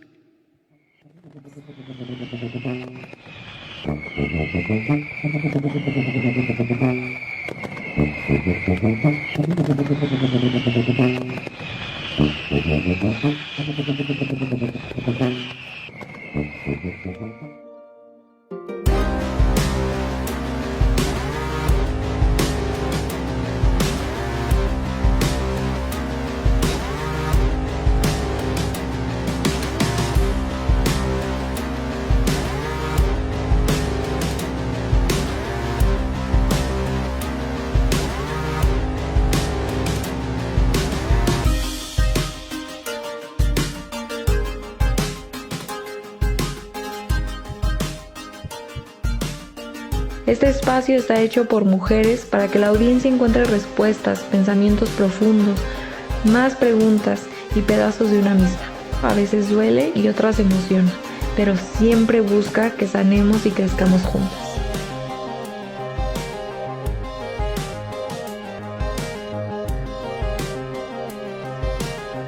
Te agradecemos estos 13 años al aire. Capital 21, corazón de la capital. La Armada de México cumple 200 años al servicio de la paz y el desarrollo de México.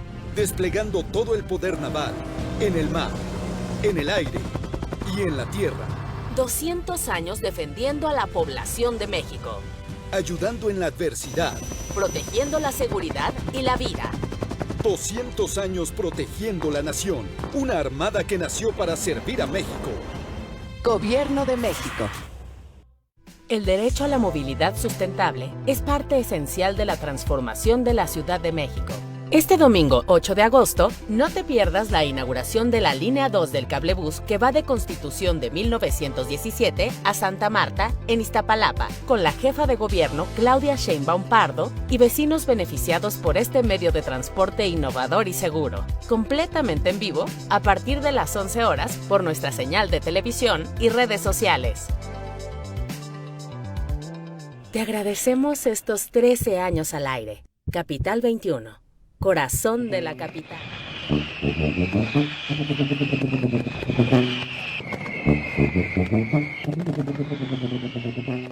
Y sin duda agradecer al público que nos acompaña esta tarde aquí. Dijimos que íbamos a hablar de la memoria en el arte, pero tenemos una pregunta y le quisiera pedir al compañero que si se pone de pie y nos lanza la bola.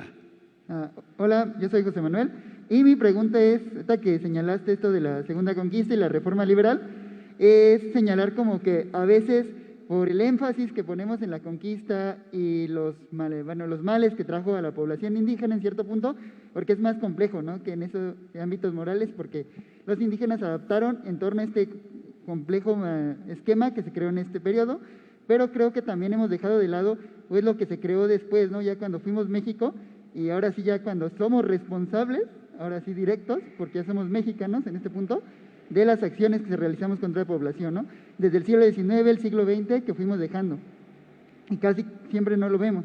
Y bueno, y otro punto, creo que el arte sí tiene que tener como un matiz político en este punto, ¿no?, y sí tiene que estar pensándolo muy bien, porque al final de cuentas, dependiendo de cómo construye sus discursos artísticos en este punto, puede o legitimar una postura o otra, puede posicionarse al final de cuentas. Es, por ejemplo, algo que ha pasado muy similar allá en España y que se les critica en ese largo con un canal de YouTube muy famoso que es Academia Play, ¿no?, que lo crean con un comunicólogo, y está en este punto. O sea, creo que sí hay que ver como qué discurso estoy creando a partir de mis producciones artísticas, pues así como lo hace cualquier disciplina, ¿no?, en este contexto. Y ya. Pues esa te va a tocar contestarla a ti, pero yo quiero ir con Lila primero, porque yo, bueno, he de decirles y he de confesarles que Lila y yo tenemos una amistad de hace muchos años y no me atrevería a pedirle lo que le voy a pedir si no la quisiera y en correspondencia saber que me quiere.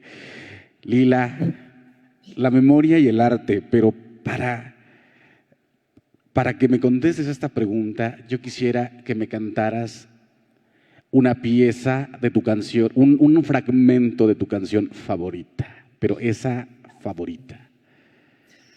Pues creo que ahorita muy viene al caso recordar una poesía de un poeta mixteco que se llama Juan de Dios Ortiz Cruz, y que él le hizo una poesía al Cerro del Yucuninu, que es muy hermoso, es un cerro negro y al cual se le agradece por todo lo que da.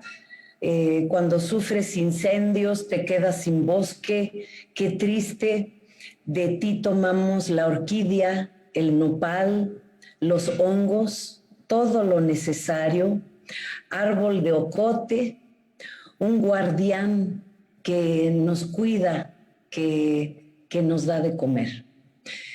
Yucunino,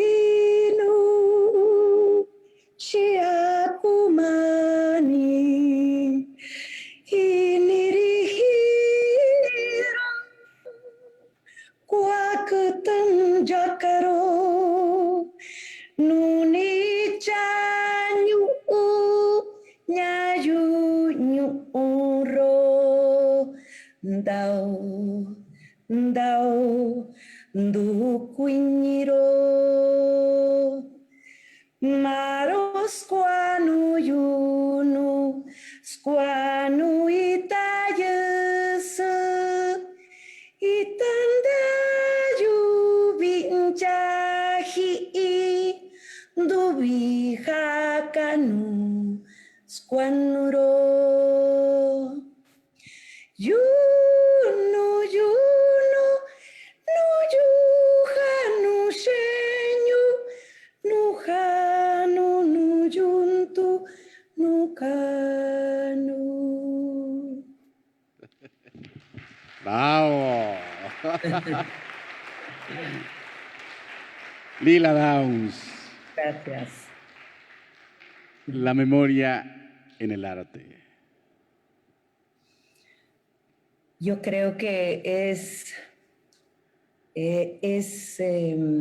hermoso como de una contradicción que nosotros llevamos dentro a diario, que nos dice por una parte que somos lo que no somos y nosotros mismos podemos ir definiendo quiénes somos a partir de nuestro entorno, simplemente de nuestra naturaleza y de la gran cultura que hemos heredado y que está viva. Y esa es una muestra de la gran resistencia que nosotros llevamos en este país. Y yo creo que tú, Mardonio, eres una gran muestra de esta resistencia y de poder convivir con el occidente y lo que hace falta es encontrarnos, así como en la música, con nuestros hermanos que también, pues sí, estuvimos en confrontaciones y seguimos estando, porque incluso aquí en Oaxaca, por eso siempre hay alguna manifestación, porque hay constantes dinámicas en nuestra herencia, pero al mismo tiempo somos hermanos y eso tenemos más cosas en común que diferencias en mi corazón. Y sin duda, en el canto siempre ha habido, en general, me parece, en las distintas manifestaciones del arte, pero el canto, o sea, pensar en Nina Simone, pensar en Billie Holiday, gente que hizo de su canto y al escoger las letras de sus canciones o escribirlas, terminaban siendo también una postura acerca, en el caso de estas dos cantantes, pues en contra del racismo, ¿no? Entonces el canto siempre ha tenido esa fortuna, pienso, ¿no? De ser siempre una herramienta de mucho poder y de mucho combate. Y bueno, yo quisiera que nos recordaras la pregunta porque se me olvidó. Es que después de oír cantar a Lila... Gracias. Ok, sí, lo sospechaba que ya se había olvidado. Bueno, la pregunta era básicamente que creo que a veces poniendo la atención muy fuerte en la conquista, dejamos de lado lo que viene posteriormente, ¿no? a la población indígena. Y creo que nos concentramos mucho igual en esta, por ejemplo, en las construcciones que se ha hecho actualmente en los gobiernos federales, nos concentramos en la postura indigenista y dejamos de lado que pues por muchos años, durante el siglo XIX y el XX, también fuimos violentos, ¿no? Y había otra parte de que el arte pues sí debe ser político porque puede legitimar posturas y tiene que estar consciente de qué posturas está legitimando y ya. Carlos, te toca responder. Por supuesto, este asedio a la comunidad indígena empieza muy temprano.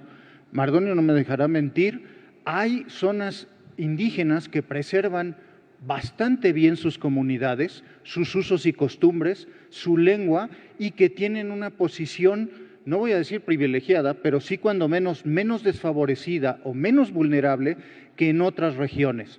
Hay regiones en donde la comunidad fue devastada muy rápidamente y otras donde se va a mantener. Es ahí donde va a darse la lucha, sobre todo a partir de finales del siglo XVIII, con las reformas borbónicas, y durante el siglo XIX. La idea española es recuperar, digamos, económicamente estas colonias que no eran particularmente productivas. Dato para la araña, en 1790, que se independiza Saint-Domingue, lo que actualmente es Haití, esa colonia mandaba casi el doble de renta a Francia que todas las propiedades españolas juntas. Esto es, América desde Tierra de Fuego hasta Oregón, las Filipinas y 3 posesiones españolas en África. El Estado español va a provocar la búsqueda de la independencia, en parte por tratar de convertir estos antiguos reinos cuyas riquezas ya habían sido saqueadas, en nuevas colonias para explotarlas de nuevas maneras. Esto lleva a la independencia, pero nos lleva también a un choque. ¿Cuál es el modelo que se desea? El modelo conservador, altamente mantener estas comunidades y a los antiguas élites, estamentos nobiliares españoles o criollos, contra el modelo modernizador liberal capitalista que va a ser representado por los liberales tradicionales. En ese sentido, el gran choque en el siglo XIX va a ser precisamente este asedio y destrucción de los fondos legales y de las propiedades que permiten a la comunidad ser autónoma. A mí me viene a la memoria el inicio de la obra de John Womack, que junto con nuestro Felipe Ávila son los grandes exponentes y teóricos del zapatismo histórico, y que dice, esta es la historia de unos campesinos que hicieron una revolución para que no cambiara nada, justamente para regresar a ese estatuto autónomo, autárquico, con pleno reconocimiento de sus derechos, de sus propiedades, y poder tener una relación de iguales frente a la autoridad. Y la revolución, por desgracia, no necesariamente va a ser eso, porque tenemos una constelación de grupos allá adentro. No es lo mismo el objetivo de los agraristas, no es lo mismo el objetivo de los obregonistas, y tampoco se trata de verlo tan claro como buenos, malos, izquierda, derecha. Hay que recordar, por ejemplo, que en Celaya los agraristas y en espíritu, porque no en cuerpo, los zapatistas estaban con Pancho Villa, pero los comunistas de la Casa del Obrero Mundial estaban con Álvaro Obregón. Esto es nada más un pequeño botón de muestra de cómo la realidad es más compleja, y lo que nos conviene es analizar esta complejidad, entender nuestra riqueza y no simplemente decir, hagan de lado a unos, enaltezcan a los otros y olvídense, como decía Mardonio, pongan a los indios de piedra, los que valían la pena eran los que hacían pirámides y ahí se acabó la historia indígena. No, hay que anular eso y hay que darle voz a todos y reconocer la identidad de todos y cada uno de los grupos. Nos queda un último bloque, vamos a ir a un corte, pero yo quisiera preguntarte por el poder, el arte y el poder, porque veo que en 2 obras tuyas es un tema de tu interés. Vamos a regresar con Flavio, y si alguien quiere hacer alguna pregunta, por favor no dude en hacerlo. Es muy importante que este tipo de debates, como este jueves de debate, pues abran también cuestionamientos y quizá tengamos ahora dudas que al llegar, ojalá así sea, no teníamos. Vamos a un corte.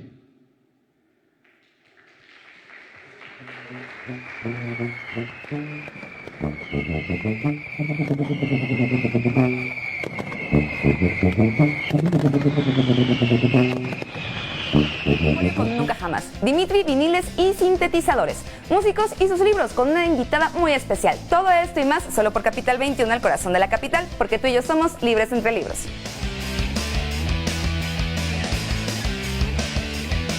Te agradecemos estos 13 años al aire.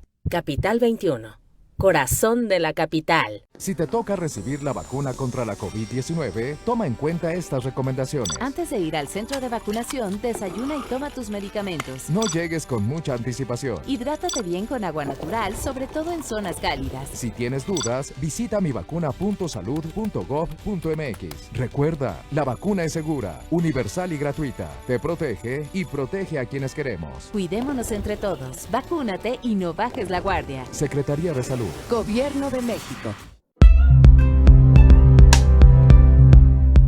Soy Dimitri Berserk, soy productor de música electrónica y los invito a ver el programa de Libres entre Libros por Capital 21.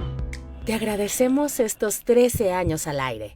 Capital 21, corazón de la capital. ¿Cómo está? Yo soy Ana Francis Mora. Esto es Aunque Usted No Lo Vea, la nueva temporada. Hoy tenemos un programón, vamos a hablar sobre México y su política exterior y tenemos unos invitados de lujo. Soy Alfonso Flores Durón, director editorial del Soberano. Jorge Armando Rocha, periodista y analista político, para hablar sobre el papel digno de México ante el mundo. Y yo, Jorge Gómez Naredo, de Polemoni. El programa va a estar muy bueno. No se lo pierda, vamos a hablar un poquito de todo, cómo nos tratan de arriba, cómo tratamos abajo, cómo nos tratamos entre todos. Así que lo espero. Te agradecemos estos 13 años al aire. Capital 21, corazón de la capital.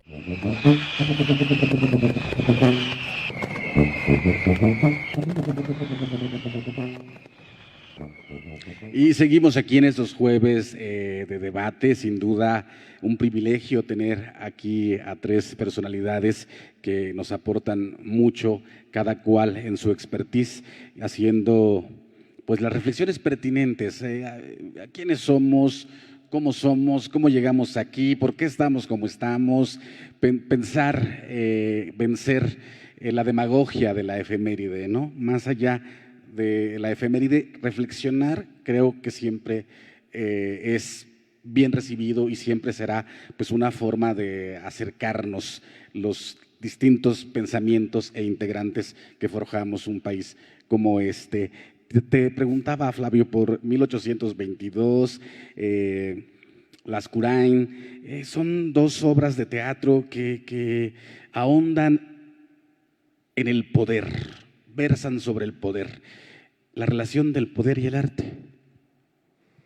Bueno, cuando el poder es retratado por el arte hay un territorio vastísimo, yo diría inagotable, y los que hemos hecho dramaturgia histórica, cada vez que descubrimos una situación, al escribirla, esa conecta con otras 15 o 20 que no se han escrito, así es que realmente es, concretamente en el caso de la conquista, por ejemplo, me parece muy, muy interesante, por un lado, ver cómo era también el poder en ese México anterior a la llegada de Cortés y su ejército, donde, por ejemplo, México que Tenochtitlan, pues sí, prácticamente conquista y humilla a Tlatelolco, ¿no? Ese es un ingrediente también fundamental, o sea, hay, desde luego, con los tlaxcaltecas, digo, eso es lo que explica en buena medida también, es decir, el cerco, el bloqueo, para ser más contemporáneos al que someten a Tlaxcala, y entonces no pueden comer con sal, por ejemplo, ¿no? Nada más, esa cosita tan pequeña resulta que es uno de los factores que van generando pues esta animadversión contra la potencia hegemónica que llega, aplasta y humilla, ¿no? Desde luego que del otro lado tenemos a un Cortés que en un lapso realmente de una brevedad pasmosa desembarca y hace caer a uno de los imperios más impresionantes pues, que alguien podría haber conocido. Y sin embargo, empieza entonces una pelea con su propio poder, es decir, con mantener el poder que tiene en ese momento y que inevitablemente a partir de ese momento se ve reducido, porque la corona evidentemente tiene una serie de mecanismos para que nadie destaque más de la cuenta. Y entonces Cortés se pasa el resto de su vida haciendo justamente, como decía Carlos, todos estos documentos y alegatos judiciales para demostrar que él en realidad no es traidor al rey cuando zarpó alzado de Cuba, que él todo lo hizo, que él le dio el más grande regalo imaginable al rey y ese era su único cometido, etcétera, etcétera. Entonces, realmente, ¿qué es el poder? Bueno, son esos momentos siempre transitorios donde parecería que alguien puede hacer lo que quiera, perdón digamos el pleonasmo, eso da pie a numerosos excesos que conocemos desde entonces.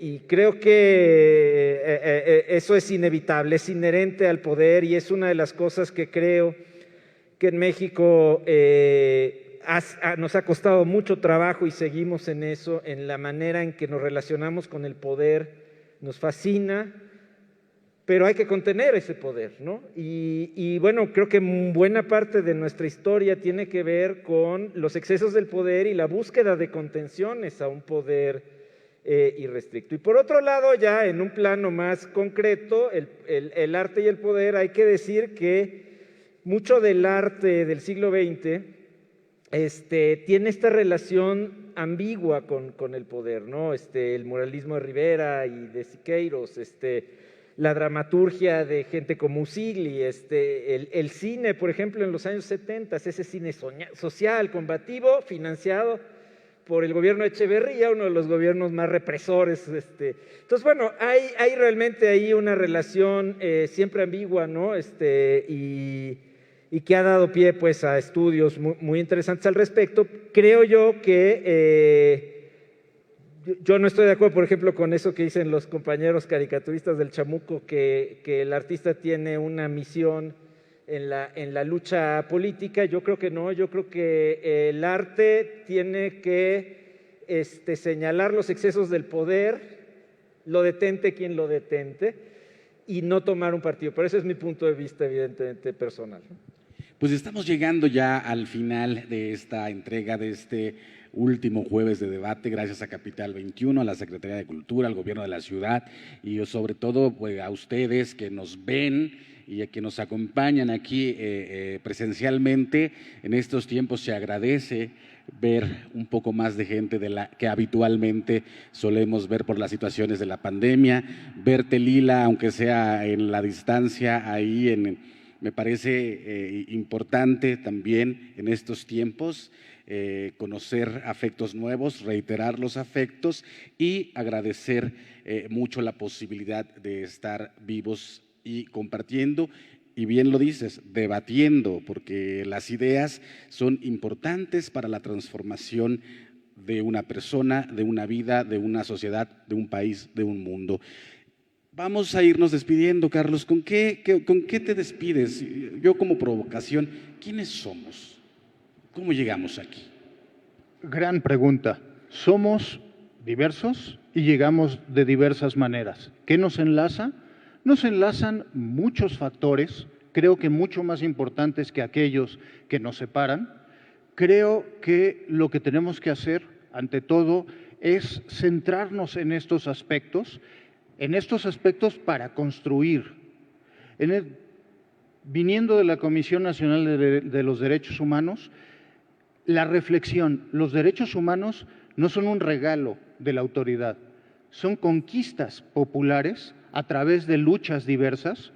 Si consideramos que las grandes revoluciones del siglo XVIII y XIX son el inicio de los derechos humanos y la Segunda Guerra Mundial, la consagración, digamos, del discurso, de la narrativa de los derechos humanos, vemos entonces que nacieron de la crisis, nacieron de la violencia, nacieron de la expoliación, nacieron como forma de resistencia, así como los pueblos indígenas se mantuvieron autónomos, independientes y con una narrativa propia, a pesar de los esfuerzos de Cortés, del virreinato, del Estado Nacional en sus distintas maneras. Eso es lo que tenemos que reincorporar, eso es lo que tenemos que conseguir, terminar la vulnerabilidad de los distintos grupos, considerar que los indígenas son grupos vulnerables, pero vulnerables en ese sentido del clásico de la antropología, Gonzalo Aguirre Beltrán, que decía, ¿qué es un indígena? El indígena es el pobre entre los pobres. ¿Cuál es el cometido de la antropología? Dar piso parejo, construir las condiciones para que deje de ocurrir esto y que su identidad tenga pleno goce de sus derechos y sus prerrogativas, al igual que todos los mexicanos. En el momento en que construyamos esta sociedad hermanada, con base en la diversidad, creo que habremos dado un gran paso adelante. Esa conquista me gusta más. Flavio, ¿con qué te despides? ¿Con qué cierras? Y igual, un poco preguntándote cómo llegamos aquí. Bueno, pues es entenderlo, creo que lleva toda la vida leyendo y ese es el chiste de leer la historia. Yo más bien creo que la pregunta también es un poco como lo decía Lila, ¿quiénes queremos ser también, no? Se ha debatido tanto quiénes somos y en el fondo pienso que todas las respuestas son simbologías creadas por alguien que también está buscando políticamente o socialmente o como sea un objetivo. No, somos todo eso y al mismo tiempo somos lo que queremos inventarnos. Y hoy cuando estamos en un panorama donde, por ejemplo, vivimos en un país mega violento, ¿no? Pues tenemos que reinventarnos frente a eso y decir quiénes somos ahora, quiénes vamos a ser ahora, ¿no? Pero sí creo que hay lecciones en la historia y en eso me parece que cuando yo veo, por ejemplo, lo que pasa, la manera en que los medios españoles asumen la independencia de Cataluña, inevitablemente me acuerdo de toda la serie de errores que cometieron cuando Nueva España se quiso independizar. Y su reacción, en lugar de tener ese colmillo político que tuvieron, por ejemplo, Inglaterra y otros, ¿no? De decir, bueno, vamos a ver de qué manera los conservamos de nuestra órbita, fue un no tajante que los hizo perder incluso, creo yo, la posibilidad de un intercambio fuerte posterior. Cuando uno va a España, no encuentra muchos mexicanos, y eso es muy raro en una metrópoli. En casi cualquier metrópoli, tú encuentras a mucha gente de las que fueron sus colonias. España, bueno, entonces cuando reaccionan de manera tan, creo yo, visceral con el asunto catalán, pues están repitiendo exactamente los mismos errores con las mismas consecuencias, es decir, polarización y algo que por algún lugar seguramente terminará mal. Pero bueno, eso dicho, yo nada más lo pongo como un ejemplo, yo no sabría quién tiene la razón allá, pero creo que en México, que también de alguna manera hemos tenido, como en todo el mundo, situaciones de mucha polarización, creo que sí deberíamos de dejar de preocuparnos tanto en quiénes hemos sido y pensar, pues, quiénes quisiéramos ser a partir de eso que heredamos, que es nuestra historia, este territorio, esta lengua o estas lenguas. Por eso digo, quizás debamos revalorar las otras lenguas y empezarlas a hablar en todo el país, por ejemplo. Eso es algo que, pues, creo yo que sería saludable. Nada más porque cuando tú hablas el mismo lenguaje que otra persona, tienes una conexión de tipo mucho más profundo que cuando echas un enorme discurso de inclusión en castellano, ¿no? O sea, creo yo.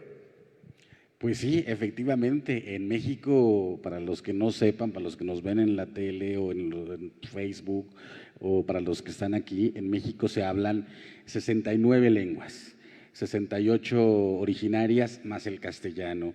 Y yo siempre decía, hablando de medios de comunicación, ¿por qué los medios de comunicación no tienen más que la presencia de una sola lengua? Si tenemos un jardín tan vasto, ¿Por qué siempre encontramos la misma flor en nuestro florero? Y es una pregunta para todas y para todos. Y yo despediría este programa con Lila Downs preguntándote también, Lila, atreviéndonos a soñar en ese país inclusivo por el que tú has peleado tanto. ¿Qué debemos hacer para construir ese sueño de los neozapatistas de un mundo donde quepan muchos mundos?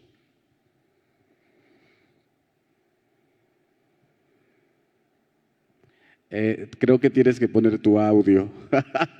Perdonen. Creo que esta es una oportunidad en la que nos encontramos, en la que quizás el poder de este momento en nuestro país permite que se escuchen las otras voces. Vamos por ciclos en la humanidad que se repiten, quizás algunas veces cada 52 años y quizás a veces tardan más tiempo. Y siempre hay contradicciones y hay divisiones políticas que nos afectan a veces de manera positiva y a veces de manera muy negativa. Y creo que me gusta mucho un verso que yo canto en La Llorona. Es un verso muy hermoso, pero muy trágico, que no lo soporto a veces porque es tan particular de definir cómo nosotros nos concebimos. Y lo siento muy, muy de México. Dice, ayer maravilla fui y ahora ni sombra soy. Es un verso de La Llorona. Y me hace pensar en cómo yo desde la niñez veía y leía libros que tenían que ver con la arqueología, o mi padre estaba muy interesado en la arqueología, y mi madre también leía Bernal Díaz y leía Sagún y leía algunos otros historiadores. Y entonces recuerdo que siempre se hablaba de lo que fuimos y tuvimos. Y nuestra grandeza fue que esta era la importancia. Y creo que para mí es un error tan grande decir el hubo, incluso en la arqueología, en toda la arqueología mexicana, creo que existe esta distancia, ¿no? Que nos hace mucho daño y que creo que podemos decir, somos eso, somos la herencia maravillosa de todo ese pasado. Creo ese ha sido mi gran aprendizaje a través de estos 50 años. Pues qué maravilla haberlos tenido aquí a los tres. Lila, querida, muchas gracias por tu compañía. Lila Downs, cantante, antropóloga, que ya tuvimos incluso el poderío de su voz en esta transmisión. Muchísimas gracias, Lila. Gracias a ustedes por la invitación. Carlos Brockman, arqueólogo, doctor en antropología. ¿Qué te puedo decir? Nos necesitas dar literatura para que estemos más adentrados y avispados en estos temas que me parecen que tienen que ver con muchos derechos, ¿no? La memoria, la historia, la justicia, la verdad, ¿no? Creo que nos tienes que dar alguna literatura para leer. Flavio González Melo, dramaturgo, cineasta, en fin. También agradecerte muchísimo tu presencia en este espacio, porque la verdad es que esto es como una tertulia y como diría Lila, hubiera estado padre estar los cuatro aquí sentados junto con este público que nos acompaña hoy, con un cafecito y un pan de yema, ¿no, Lila? Sí, definitivamente. Un mezcal, Y por un favor. y un mezcal. Muchas gracias, Flavio. Muchas gracias. No, gracias a los tres y a ustedes, compañeros y compañeras que nos visitaron aquí, pues sin duda agradecerles el que hayan estado con nosotros. Sin duda los procesos reflexivos son muy importantes. Necesitamos dialogar, necesitamos sabernos, necesitamos encontrarnos, necesitamos debatir, incluso increparnos cuando así sea. El poder de la palabra, el poder de la historia, la memoria, la verdad, la justicia son actos transformadores que hacen que la transformación sea también un asunto de sublimación del alma humana. Muchísimas gracias. Nimitzlaskamatilia, nimitzihliseo metlahtoli, pagni tenantlahtol, metlen miakin kihlian nahuatl, na nikihlia mexcat, nimitzlaskamatilia pampa gualahken, techpachalokon, huan ti huelihken timocaquiquen nican. Muchas gracias. Les estoy diciendo que esta es una de las lenguas de México. Muchos dicen que son lenguas madres, yo les digo que son lenguas abuelas, porque vienen desde antes, y agradecerles que hayan hecho de este espacio un lugar habitado por todas y por todos nosotros, por los compañeros y compañeras que nos acompañaron acá arriba, tan importantes como ustedes que nos ven y nos escuchan. Muchas gracias, Capital 21.